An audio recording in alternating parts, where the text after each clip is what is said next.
Orang-orang menuntut kebebasan berbicara sebagai kompensasi atas kebebasan berpikir yang jarang mereka gunakan.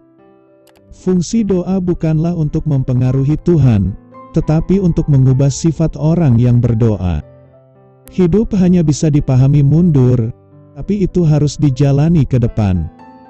Kebanyakan orang bersikap subjektif terhadap diri mereka sendiri dan objektif terhadap semua orang lain. Kadang-kadang objektif menakutkan, tetapi tugasnya justru menjadi objektif terhadap diri sendiri dan subjektif terhadap semua orang lain. Seorang pria berdoa, dan mulanya dia mengira bahwa doa itu berbicara, tetapi ia menjadi semakin diam sampai pada akhirnya ia menyadari bahwa doa adalah mendengarkan. Orang yang tidak bahagia tidak pernah hadir untuk diri mereka sendiri karena mereka selalu hidup di masa lalu atau masa depan. Saya melihat semuanya dengan sempurna. Ada dua situasi yang mungkin seseorang dapat melakukan ini atau itu. Pendapat saya yang jujur dan saran ramah saya adalah ini: lakukan atau tidak lakukan, Anda akan menyesal keduanya. Maka, ini adalah paradoks utama pemikiran, ingin menemukan sesuatu yang tidak bisa dipikirkan oleh pikiran itu sendiri. Jika saya seorang dokter, dan jika saya diizinkan meresepkan hanya satu obat untuk semua penyakit dunia modern, saya akan meresepkan keheningan, karena kalaupun firman Tuhan diproklamirkan di dunia modern, bagaimana seseorang dapat mendengarnya dengan begitu berisik? Karena itu, buat keheningan.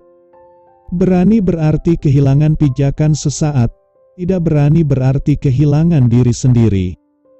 Ada dua cara untuk dibodohi. Pertama adalah percaya apa yang tidak benar, yang lain adalah menolak untuk percaya apa yang benar. Dalam kemurungan besar saya mencintai kehidupan, karena saya mencintai kemurungan saya. Di sebuah teater, kebakaran dimulai dari panggung, badut keluar untuk memberitahu para hadirin. Mereka pikir itu lelucon dan bertepuk tangan. Dia memberitahu mereka lagi, dan mereka menjadi lebih lucu. Begitulah caranya. Saya kira, dunia akan dihancurkan di tengah-tengah kegilaan universal para pelaku yang mengira itu semua hanya lelucon.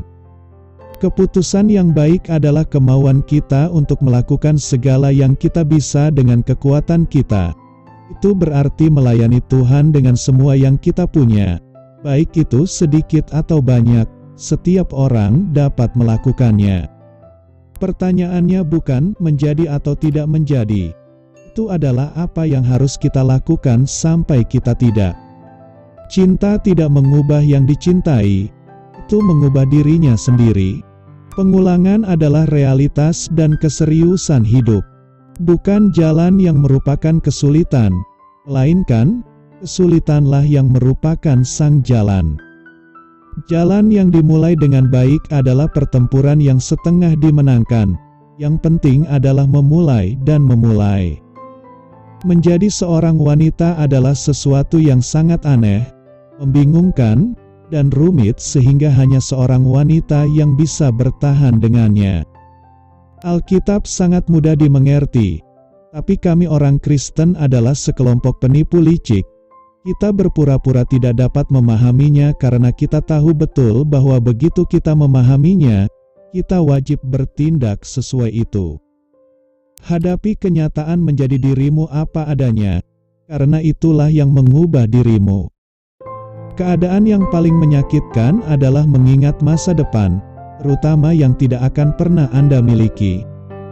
Jika saya bisa meresepkan hanya satu obat untuk semua penyakit dunia modern, saya akan meresepkan keheningan. Dimanapun ada kerumunan, ada ketidakbenaran. Apa itu penyair? Orang yang tidak bahagia yang menyembunyikan kesedihan mendalam di dalam hatinya. Tetapi bibirnya begitu terbentuk sehingga ketika desahan dan tangisan melintasinya, mereka terdengar seperti musik yang indah. Hidup dijalani ke depan, tetapi dipahami ke belakang.